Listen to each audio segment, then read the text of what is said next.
तुम मुझे चंदा दो, मैं तुम्हें धंधा दूंगा, और अगर चंदा नहीं दिया तो ईडी का फंदा दूंगा।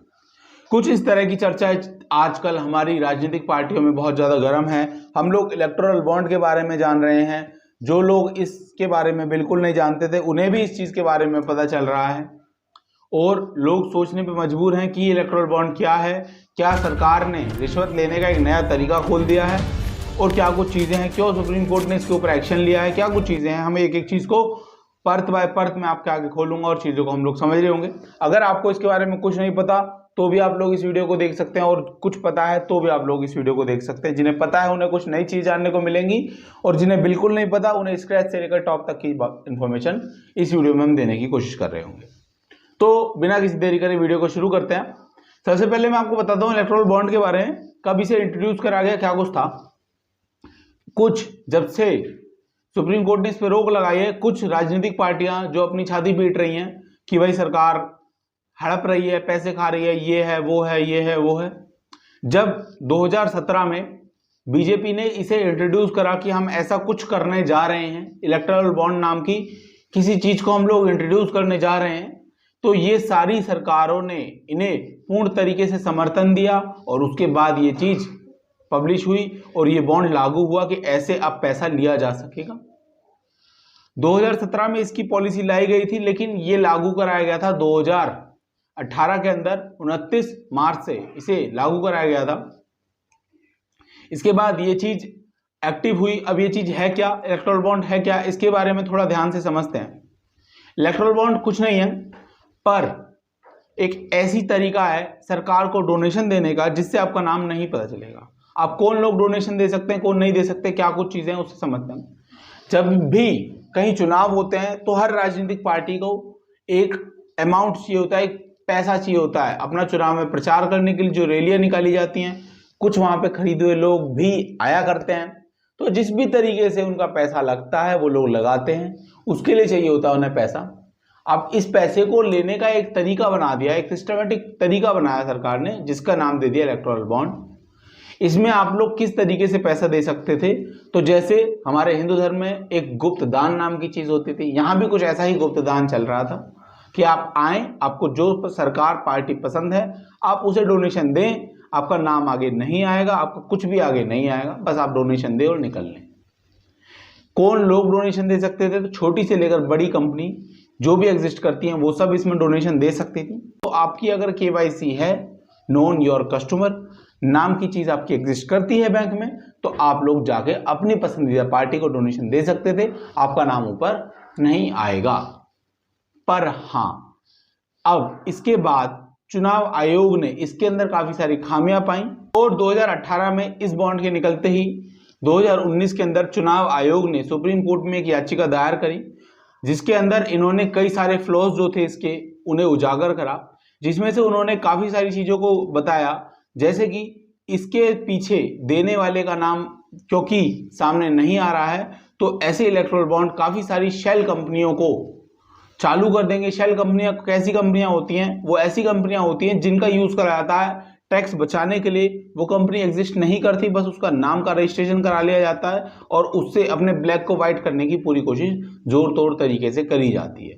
ना केवल शेल कंपनियों का इसमें बहुत बड़ा पार्ट रहेगा, उसके साथ साथ विदेशी आक्रांता, विदेशी कंपनियां जो हैं वो भी इसमें डोनेशन देने का पूरा अपना ट्राई करेंगी, और उससे सबसे बड़ी चीज जो होगी मनी लॉन्ड्रिंग, ये सब चीजें, ऐसी गतिविधियां बहुत ज्यादा बढ़ेंगी। सीमा पार जो हमारे देश से जो पैसा आ रहा होता है, उस पैसे को ब्लैक और व्हाइट का जो ट्रांसफर होगा वो बहुत ज्यादा हो सकता है। आरबीआई ने भी इसके ऊपर काफी सारी चेतावनियां दी कि इसमें बहुत सारे फ्लॉज हैं। सबसे बड़ी दिक्कत तो इसमें यही है कि पता ही नहीं चल रहा कि दान कौन कर रहा है, और दान करने वाला ब्लैक से दान कर रहा है, व्हाइट से दान कर रहा है, कुछ भी चीज सही तरीके से निकल के इसमें नहीं आ सकती थी। इसी चीजों को मद्देनजर रखते हुए ये एक याचिका सुप्रीम कोर्ट में दायर करी गई, और सुप्रीम कोर्ट ने इसके ऊपर स्ट्रिक्ट एक्शन लेने चालू करे। जब इसके ऊपर स्टडीज और ज्यादा अंदर हुई तो इसके अंदर बहुत सारे फ्लॉज देखने को मिले, जिनमें से कुछ फ्लॉज ऐसे थे कि जब इसके थ्रू पता नहीं चल रहा कि पीछे से दान कौन कर रहा है, तो इसके द्वारा जो आम नागरिक है उनका जो अधिकार है जिससे वो लोग जान सकते हैं कि राइट टू इंफॉर्मेशन की क्या चल रहा है, उसका खंडन हो रहा था यहाँ पर, जो कि सुप्रीम कोर्ट ने खुद ही अनुच्छेद 19 में लिख के बताया है कि हर एक नागरिक को ये अधिकार है कि वो अपनी सरकार क्या कर रही है, कहां से पैसा उठा रही है, ये चीज जान सके। बट इसका यहाँ पे पूरी तरीके से खंडन कर दिया गया। ना केवल इसका यूज इस तरीके से करा गया बल्कि इसके साथ साथ जो राज्य सरकार थी, राज्य सरकारों के लिए इस बिल को इन लोगों ने बजट के अंदर पैक कर दिया। बजट के अंदर जब ये बिल आया तो इस बिल के ऊपर वहां की राज्य सरकार किसी भी तरह का कोई एक्शन नहीं ले सकती थी, क्योंकि हमारी केंद्र सरकार को ये चीज बहुत अच्छी तरह पता थी, कहीं ना कहीं उन लोगों को ये चीज दिख रही थी कि हमारी राज्यों में बहुत अच्छी पकड़ नहीं है और ये बिल वहां पर लोग इसके ऊपर विवाद कर सकते हैं। लेकिन जैसे ही उन लोगों ने इस फेरबदल को करा तो अब उसके बाद यहां पे विवाद होना भी संभव नहीं था, क्योंकि ये हमारे एक बिल का पार्ट बन गया था। इसके ऊपर अब कोई फेरबदल नहीं हो सकता था। इस तरीके से चीजों को प्लान करा गया था कि चीजें डिस्क्लोज ना हो और चीजें चलती रहें। हाँ, काला धन इससे सीरियसली अंदर सीधा आ सकता था, किसी भी तरह का कोई बैरियर नहीं दिख रहा था। अब क्योंकि 2024 के चुनाव सर पर हैं तो इसकी खबरें बहुत ज्यादा तेज हो गई हैं।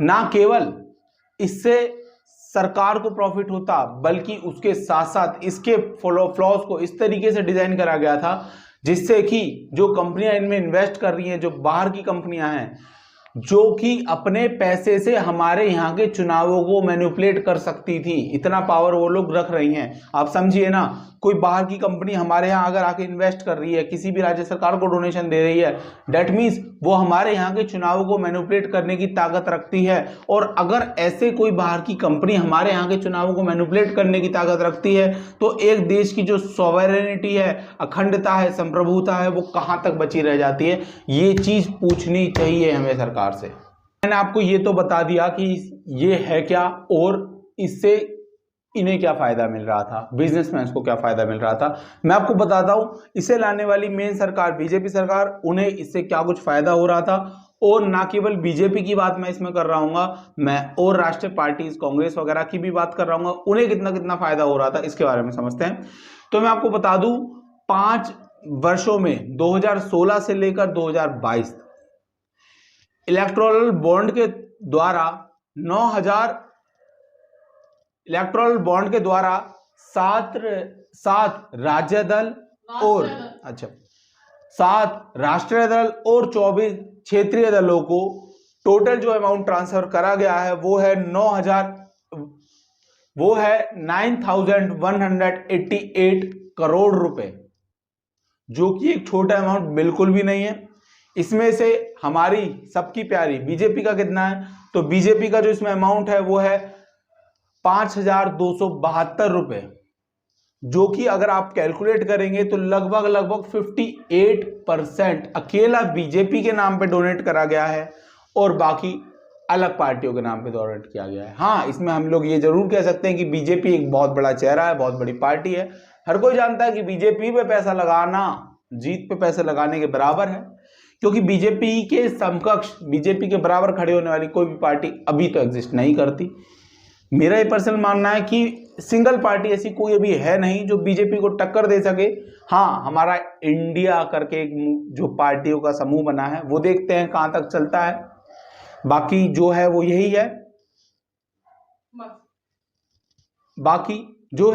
है, इलेक्टोरल बॉन्ड की चर्चा को हम अभी के लिए तो यहीं पे समाप्त करते हैं। बाकी इस तरह की वीडियो आपको हमारी कैसी लग रही है जरूर बताना। आपको और किस तरह की वीडियो हमसे चाहिए, क्या कुछ नॉलेज आपको चाहिए, ये जरूर बताना। हम एक नई पहल करने की कोशिश कर रहे हैं, एक नई तरीके से अपने बच्चों को जो पहले से हमारे चैनल पे देखते थे उन्हें एजुकेट करने की कोशिश कर रहे हैं। और ये चैनल अब बड़े लोगों के बारे में भी होगा। अगर आप थोड़े से एडल्ट हैं तो भी आप इस वीडियो को देख सकते हैं, क्योंकि ये सारी वीडियोस आप सबको हर तरीके से इंटरेस्टिंग दिखेंगी। हम ट्राई करेंगे, बहुत बड़ा वो हो गया ना दोबारा से। हाँ, तो इस वीडियो को मैं यहीं पे खत्म करता हूँ। बाकी हमें थोड़ा सा चेंज करके देख रहे हैं, आप जरूर बताना कमेंट में आपको ये चेंज कैसा लग रहा है। बाकी आपकी कोई रिकमेंडेशन हो कि इसके ऊपर वीडियो जरूर आनी चाहिए, हम उसको जरूर बनाएंगे, कमेंट में जरूर बताना। ठीक है जी, मिलते हैं आपसे नेक्स्ट वीडियो में। तब तक के लिए चैनल को सब्सक्राइब कर ले, वीडियो को लाइक कर दें, चैनल को शेयर करें। हमारे एफर्ट्स हैं उन्हें प्लीज अगर आपको अच्छे लग रहे हैं तो प्रोत्साहन दें। अगर आप एक लाइक करते हैं दिल से अच्छा लगता है। मिलते हैं आपसे नेक्स्ट वीडियो में। Till then bye bye, keep learning, keep hustling.